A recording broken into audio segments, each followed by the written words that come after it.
All right, so what we're looking at here is Rio Mar Country Club, the river course, which UGA played on this earlier this spring, where they got one of their victories.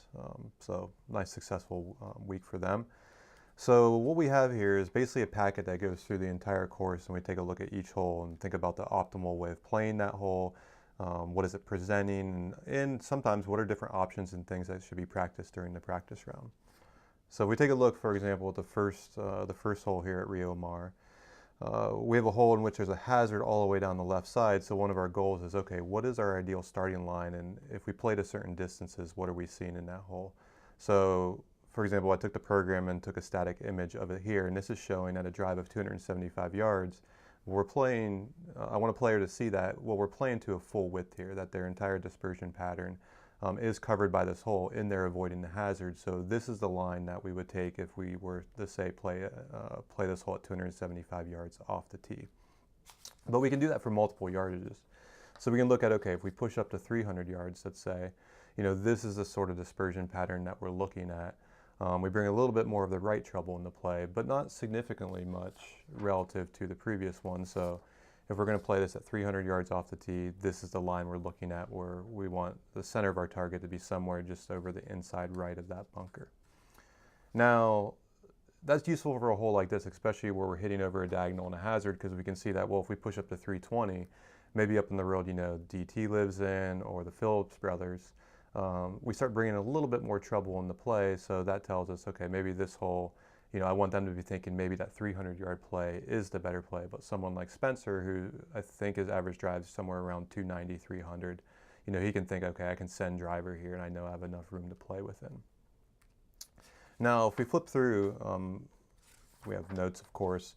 We can move up to, so the second hole, similar phenomenon, where we're looking at a hazard that we're trying to play over and what's our ideal yardage by still keeping everything in play.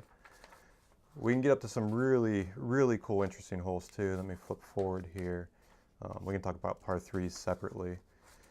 We can think about par five. So not only on par fives do we have to worry about the tee shot and think about, okay, what's our ideal play off the tee of a par five, but then there's even the question of, okay, when we get to the layup play, what are we looking at? So if we need to lay back, we're going to look at, okay, we could play to something like a 200-yard layup, which leaves us 100 yards in, and there's plenty of width there to maintain on that hole.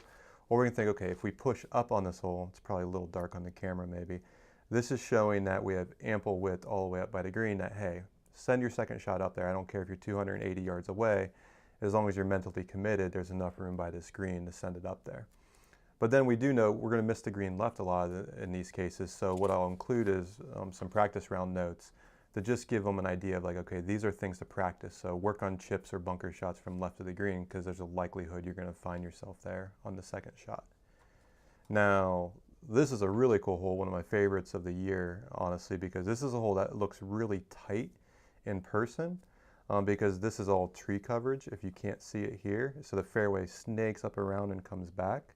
Well, what we can look at is, actually, if we push this ball all the way up, so this is a drive of 270 yards, we have ample width there, where you would never see that from the tee box. All you would see is this tight landing area and bunker, where I believe most of the players will probably play to. But this shows, like, hey, let's take those hazards out of play, let's take it all the way up. And then that gives the players something to practice in the practice round and commit to, and say, does this actually work? Can we execute this shot? And if we can, then we know we're gaining strokes here, because most of the field is probably going to play back in here. So these are the sort of things I'm looking at when I'm trying to put this together, and then conveying to the players so they can see the different options on a hole, and then mentally commit to something for the practice round, as well as each competitive round. Getting more information than they would just from playing the practice round blind.